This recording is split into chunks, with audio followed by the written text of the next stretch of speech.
And howdy everybody, and welcome back to another episode. This is going to be update number 2 on the Star Trek Into Darkness Enterprise. Yeah, I went back and looked. It's been like 2 months since my last video. Pretty much the whole month of October I spent trying to get adjusted to working days instead of nights. And last month, beginning of last month, I lost my pet, and it was the first time I ever had to lose a pet that way. And I just didn't feel like building anything for the whole month and doing anything. And my other pet, he's having a hard time dealing with it because they were best pals. So I figured it was time to get back to building something because get me out of my funk. So I'm back doing this. I've gotten quite a bit done. And I made a video last week, but I decided not to put it up because I kept saying a lot, and even for me it was kind of just a little bit nerve-wracking. So I deleted it and making this video. I've almost got the saucer almost complete. I've got the lights on the top of the saucer are done, and they will light. Let's see here, trying to get this in camera here. Okay, this double strobe, and this double strobe is done. The strobe's in the back. I've got in there, and what I ended up doing with the strobes too is I didn't drill out these top bubbles. What I did was I took, and thanks to Dirk Pitt for mentioning where he got these at, because I went and picked me up a set, and they are pretty good to have.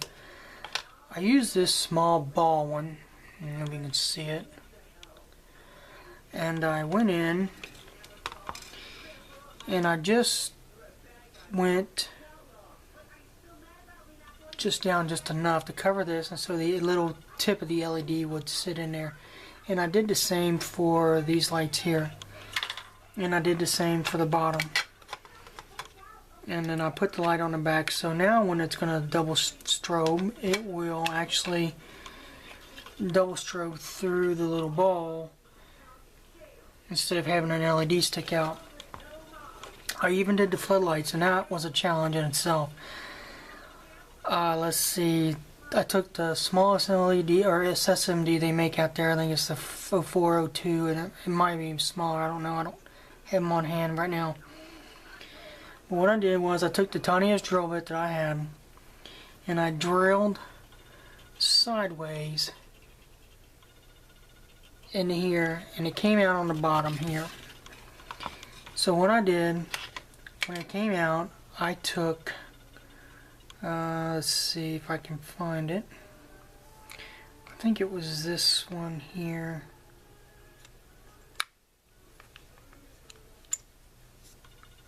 Yeah, it was this one here. No, it wasn't, sorry. It was smaller than that. It was a very small one. It was this one here. And what I did was, when it came out on the bottom side, it's going to be easier. With the hole coming out on the bottom, I took this and I just walled that out to get the SMD to sit right behind the hole I drilled on the outside. And that way, now the floodlights actually go to the sides and face onto the saucer, unlike some of the others that I've seen. Well, you know, the light's just overpowering on the top, but I've gotten to mine where they actually shine where they need to shine. And as I go along, I know I have to do a little bit more touching up to get them perfect, and that's how I did that. And there I go again. Okay, the bottom of the saucer I've started on today. I did pretty much the same thing. Used that little ball one and drilled these out from the back side. So actually now, when the lights double strobe in the front, on the outside, you're not gonna see. There's not gonna be any ball or anything there that shows where the light's at. And actually, it's gonna kind of shine right underneath the surface, and I kind of like that. I think that's gonna look pretty good. So I think I'm pretty much done with the top of the saucer, except for I took some bluey, I took some white strip LED, and I used that clear blue Tamiya, and when I painted this, I masked off the outside here, the little areas on the outside, and then I took a tape and masked off here where they meet on the inside. And then I took the masking off on the outside, and then I just went over it with my top coat of white. So that way when I do this one, and when I hook the lights up, you'll be able to see the blue glow just through the areas that you need to see. And I had to trim off the mounting pegs, but still it'll fit better now. Let's see. I have the nacelle cap. I have the Bussard caps done. If you've seen the video with the Illuminite, then you know I had to make one because I lost one of the clear ones. This is the one that I made. This is the one I made. It looks good. There's still some touch up I have to do on it. The nacelles themselves, I finally got done. It was kind of like 5 steps. It was like 1 step forward, and I had to go back to the beginning on these. The lenses that go into this section here, excuse me, I put them in there wrong at the beginning, and I thought that was kind of weird because it didn't fill this whole opening. So I was like, why even do that? So I didn't use them, and I ended up using the Formula 516 put in there.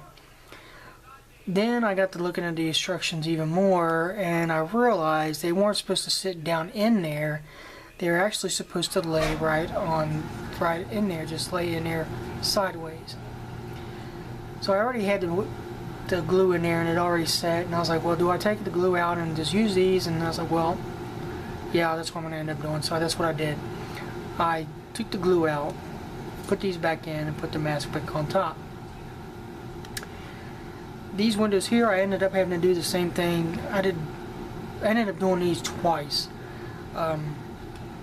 I've got the paint down, black paint, and then I put the primer on after the black, because that's what you want to see. And actually, this isn't a true black; it's more of a charcoal. I use regular painter's tape to mask off the windows here. The mask set doesn't give you these clear pieces, the mask for these clear pieces, so I made my own.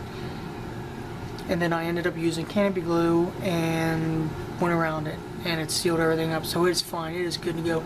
And I did find out once I start working on these cells even more, I can actually put a 0.25 millimeter fiber optic line will fit in there and still be able to travel back here, and I can make this one strobe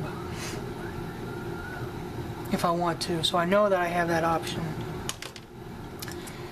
Here is the nacelle. Here is the deflector dish. I've got it clear blued, and got to put the photo etch piece on that. I've got the end caps done. They are painted, and they got the blue paint, and they've got the black paint where it needed to have the black paint. I have the shuttle bay done. Let's see here. This thing was a pain in the butt, and I'm telling you what, I just don't. It was tiny, it was a pain in the butt, let's just leave it at that, but it's done. I also managed to do the shuttles. They're not very big, as you can tell. I got the decals on there, so all I have to do now is cut them off the thing and then set them down in the shuttle bay, and they're done. I got the bridge done, the photo etch bridge. I have that completed, and here it is, and it's gonna fit in there just nicely. But I'm gonna have to sand down the area where the window goes, because it's just, the window's not sitting in there right now. I think I've got to too much buildup of paint. I did use Tulip on the individual LEDs on here and on the bottom to help with the light block. That way, that's the only thing you're going to see is actually the LED strobe or the floodlight. You're not going to have bleed through from the inside, from the strip light LED that I'm putting in there. That is pretty much all that I've got done, I believe. I can't think of anything else that I've done that needs to be addressed. But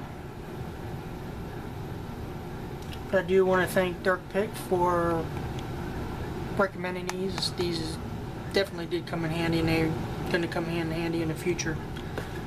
I also did be able to pick up some different tweezers. Now I've got different kinds of tweezers I can use. I picked them up at Harbor Freight also. No, I didn't. I picked these up at Hobby Lobby, that's right. And I needed a set. I only had one set of tweezers, and they just, you know, doing real tiny stuff. They didn't cut it most of the time. And so that is pretty much it. My next update, I